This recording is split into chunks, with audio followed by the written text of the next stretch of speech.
parce que c'est très intéressant. D'accord, ok. Merci beaucoup. Alors, j'étais dans cette salle en 2014, je pense, plein d'enthousiasme. Le printemps arabe qui a impressionné tout le monde. Aujourd'hui, malheureusement, on parle d'un hiver arabe, d'un cauchemar arabe. Je dis printemps, un cauchemar arabe. Pourquoi? Comment? Donc, je vais en fait fusionner deux conférences scientifiques, parce que ça s'inscrit dans les sciences politiques, mais je vais vulgariser mes théories, mes concepts pour un public que je connais. Je ne pense pas que vous êtes tous des politologues ou historiens, donc j'essaie le maximum de vulgariser ces théories et ces concepts pour fusionner deux conférences, en fait, la sociologie du printemps arabe, puis la sociologie du terrorisme. Essayer de comprendre d'un point de vue scientifique qu'est-ce qui s'est passé, qu'est-ce qui se passe aujourd'hui, qu'est-ce que nous pouvons avoir demain. Pour le printemps arabe, on a parlé des révolutions. La révolution, on a deux approches, si vous voulez, plusieurs approches en fait pour définir qu'est-ce que c'est une révolution. Mais on va garder les deux grandes écoles, l'école des sciences politiques américaines et l'école marxiste classique. Pour l'école des sciences politiques américaines, une révolution, c'est un changement de pouvoir au sein des élites. Ça veut dire une élite qui tombe, une deuxième élite qui prenne le pouvoir. Donc, ce qui s'est passé en Tunisie, c'est une révolution, puisque l'élite qui gouverne, l'élite de Ben Ali, est tombée, et on a eu l'émergence d'une nouvelle élite. L'école marxiste dit non, ce n'est pas ça une révolution. La révolution, c'est la passation du pouvoir d'une classe à une autre classe. C'est la Révolution française, 1789, c'est la passation du pouvoir de la classe féodale à la classe bourgeoise, par exemple. Donc, une école qui ne parle que des classes, on répète le concept de classe tout le temps, et une autre qui ne parle que des élites. On répète le concept des élites tout le temps. Donc, grosso modo, ce sont les deux grandes écoles en sciences politiques du concept de révolution. Je ne vous cache pas, moi je suis adepte des sciences politiques américaines, malgré que je suis de gauche, mais les modèles américains m'ont fasciné en sciences politiques. Je critique souvent la politique américaine dans le monde arabe, mais en termes de sciences politiques, le modèle est fascinant. C'est le modèle de la sociologie de la révolution.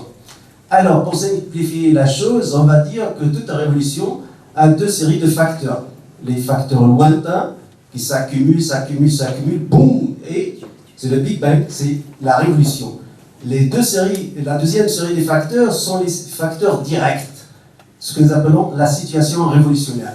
La situation révolutionnaire, par exemple en Tunisie, c'est déclenché le 17 décembre et c'est fini le 14 janvier par la fuite de Ben Ali. En Égypte, ça a pris 3 semaines. On appelle ça revolutionary situation, la situation révolutionnaire. Les facteurs lointains qui s'accumulent, c'est classique. Pour le monde arabe, on a l'explosion démographique.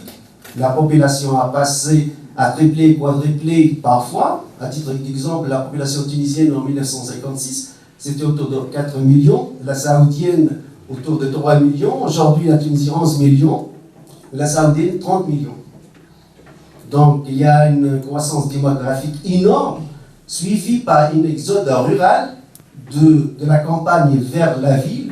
Donc on a eu les quartiers pauvres qui sont construits de l'immigration rurale vers les villes, ce que vont composer les bidonvilles. Puis plus tard, c'est la réserve de toute révolution, de toute contestation révolutionnaire. Deuxièmement, évidemment, le déclin de la classe moyenne. Parce que toute stabilité politique, ou démocratie même voire, doit être garantie par la classe moyenne. Si la classe moyenne se met en déclin, on a des vrais problèmes. Et ça pourrait tourner vers une révolution. Et ce qui s'est passé en Tunisie, en Égypte, etc. Donc le déclin de la classe moyenne. Tout s'est accumulé, puis pour avoir ce que nous appelons la situation révolutionnaire. Donc on ne va pas longtemps parler des facteurs lointains, parce que ça nous prend du temps et en plus il y a trop de détails. On va parler directement de la situation révolutionnaire. Qu'est-ce que c'est la situation révolutionnaire? C'est technique, vraiment c'est technique. Dans toute révolution, que ce soit la révolution française, bolchevique, chinoise, peu importe quelle révolution, on doit avoir en même temps 3 facteurs. Le premier facteur, c'est la radicalisation de l'opposition populaire qui ne veut plus des réformes, mais le départ du régime. On devient radicaux, on veut plus des réformes, on veut le départ du régime. Et c'est le résultat et le fruit aussi de la fermeture du système politique. Quand le système politique se ferme, la position se radicalise. Deuxième élément, après on va entrer dans les détails, on va prendre l'étude des cas, ce sont les divisions au sein des élites au pouvoir, les défections. Le noyau dur du pouvoir se décompose.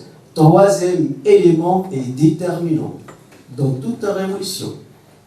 Ça passe ou ça ne passe pas. C'est la position de l'armée. Il faut soit la neutralité de l'armée n'intervient pas, elle devient uniquement observatrice, c'est le cas tunisien, soit la trahison de l'armée vis-à-vis du régime. L'armée lâche le régime et fait un coup d'État. C'est pour cette raison qu'on dirait toujours, dans toute révolution, il y a quelque part un coup d'État militaire. Parce que si une armée reste loyale vis-à-vis du régime et déterminée à défendre le régime ne tombe pas. Il n'y a aucune raison que le régime tombe. J'ai appliqué ce modèle sur toutes les révolutions arabes.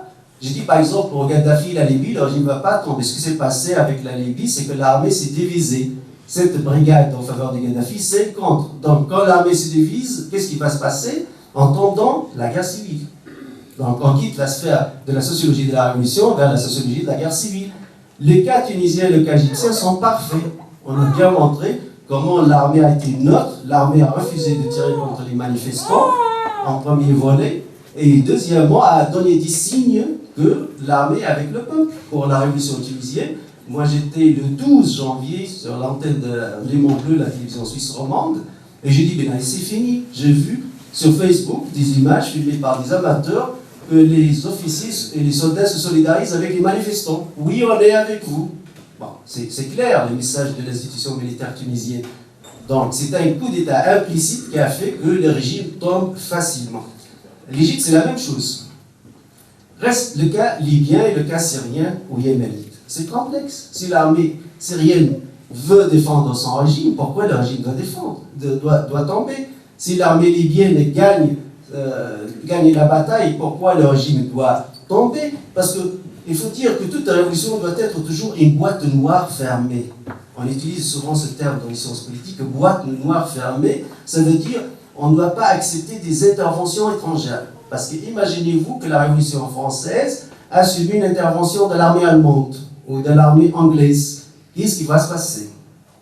La dynamique interne de la Révolution se perd. Après, on quitte la sphère de la sociologie de la Révolution vers les relations internationales et les rapports de force. Et ce qui se passe aujourd'hui en Syrie. Les Russes, les Chinois, les vétos, etc. On a quitté, il n'y a plus de boîte noire fermée. Là, on est dans une question de relations internationales et des rapports de force entre les nations. Alors, cas par cas, d'abord, il faut éviter la généralisation. Moi, j'étais contre le concept du printemps arabe. Je le mets toujours dans des guillemets, parce qu'on s'est inspiré de ce qui s'est passé dans l'Europe de l'Est. Parce que l'Europe de l'Est, l'Union soviétique, c'était un bloc communiste.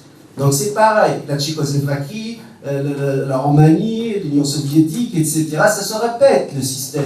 Mais le monde arabe, il n'est pas pareil. Chaque cas est différent que l'autre. La Tunisie, ce n'est pas le Maroc ce n'est pas l'Arabie Saoudite ce n'est pas le Yémen, ce n'est pas la Syrie. Donc, cas par cas, à mon avis, il faut traiter ce qui s'est passé dans le monde arabe. Alors, le fameux exemple, c'est l'exemple tunisien. On a vécu, comme j'ai dit, la radicalisation de l'opposition, puis l'institution militaire qui a pris position en faveur de la révolution, et troisièmement, les déficiences au sein du pouvoir.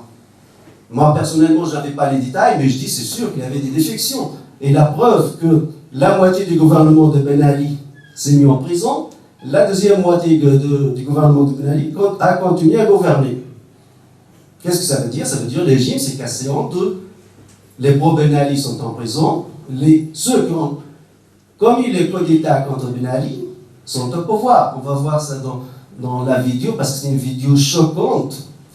Deuxièmement, la radicalisation de l'opposition. Je comprends bien la position tunisienne et égyptienne, qui ne veut plus du régime, donc dégage.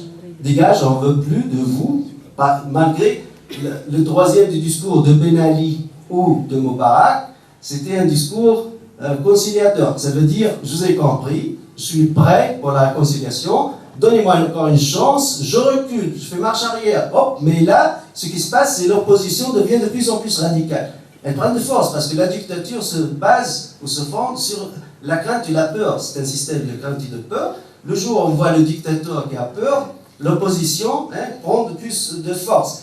Donc même en sociologie politique, on dit que le dictateur ne doit jamais donner des concessions pendant le processus révolutionnaire, pendant la situation révolutionnaire. Il peut faire des concessions avant ou après, mais pendant la situation révolutionnaire, le jour où Ben Ali a dit « Pardonnez-moi, c'est fini ». La même chose avec Moubarak. Gaddafi, par exemple, il a compris « Non, vous êtes des traîtres, des rats, je vais vous suivre maison.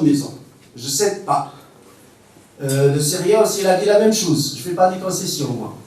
Parce que dans ce processus, pour le dictateur, je ne suis pas l'avocat du diable, mais pour le dictateur, on ne doit pas faire des concessions. Reste la position de l'armée. L'armée tunisienne a choisi, comme j'ai dit, le camp du peuple. Mais on va voir la vidéo, la version française. L'armée libyenne s'est divisée en deux. Donc, c'est la guerre civile. L'armée syrienne a voulu défendre son régime. Donc, le régime ne tombe pas. Et pourquoi doit tomber? J'ai dit la même chose dès le début. J'ai mis mes vidéos, je dis, mais c'est quelque chose de technique, scientifique, ça n'a rien à voir avec les émotions, l'idéologie. Ce sont des structures. L'armée française, par exemple, à Tunis, on a la place Lafayette. Lafayette, c'est un général français qui a refusé de tirer contre les manifestants français. Donc, c'était la trahison de l'armée française vis-à-vis de Louis XVI. Ainsi de suite, la révolution bolchevique. Donc toujours, il faut que cette armée dise son mot vis-à-vis de ce qui se passe. Neutralité, c'est bien, ou trahison, c'est encore mieux, vis-à-vis du régime. Mais le problème avec ces révolutions, qu'il y a eu une combinaison entre ce que nous appelons la dynamique interne des sociétés, c'est-à-dire la boîte noire, et les interventions étrangères. Les interventions étrangères ont cassé le côté spontané et dynamique interne de toute révolution. On a deux fameux exemples qui montrent la contradiction totale de ce printemps arabe. Par exemple, ce qui s'est passé en Libye, c'est une intervention étrangère en faveur d'une révolution contre un régime. Au Bahreïn, on a eu la même chose, mais totalement l'inverse. Ça veut dire une intervention militaire, qui est l'armée saoudienne, en faveur du régime contre la révolution pacifique populaire. Donc, on est face à quoi? Deux poids, deux mesures. La question syrienne. Au Conseil de sécurité, les Américains, les Français, les Britanniques ont voulu répéter le scénario libyen. Mais les Chinois et les Russes ont dit non, plus que 5 fois. Ils ont utilisé le droit de veto. Vous savez, au sein du Conseil de sécurité, il y a 5 pays, 5 États permanents. La Russie, la Chine, les États-Unis d'Amérique, la France et la Grande-Bretagne jouissent de ce que nous appelons le droit de veto. Ça veut dire, moi je dis non, alors on ne discute plus même la résolution, c'est fini. C'est le droit de veto. Chaque pays membre permanent a le droit de veto. Et il y a des pays qui changent selon le continent, qui peuvent dire non, mais n'ont pas le droit de veto. Et le Brésil a dit non, l'Inde a dit non, le Sud-Afrique a dit non. Ce sont 3 pays qui font partie de ce que nous appelons les pays du BRICS. Les pays de BRICS, à leur tête la Russie, la Chine, ils veulent faire un bloc contre la politique américaine dans la région. Par exemple, pour les Chinois, on s'est demandé, la Chine souvent c'est connu, c'est l'obstination, ne vote ni pour ni contre. Pourquoi cette fois-ci vous utilisez le veto et 5 fois, et alors nous savons tous et toutes qu'un seul veto ça suffit. Le veto russe ça suffit, pourquoi vous utilisez votre veto? Ils ont répondu en anglais, game is over. Le jeu c'est fini, on a compris ce qui se passe. C'est une nouvelle carte du monde arabe, du Moyen-Orient, vous protégez des dictatures, vous voulez faire tomber des dictatures, on comprend bien. Il y a une politique de poids, de mesure, donc il n'y a pas de dynamique interne, il y a des interventions étrangères. Et le problème du printemps arabe, c'est que ce processus de conflit entre dynamique interne, ce qui se passe vraiment à l'intérieur des sociétés, et l'intervention étrangère, on est face à une suprématie de l'intervention étrangère. Ça veut dire que l'intervention étrangère devient de plus en plus forte que la dynamique interne. Aujourd'hui en Syrie, il y a 80 nationalités qui sont en train de combattre contre les régimes.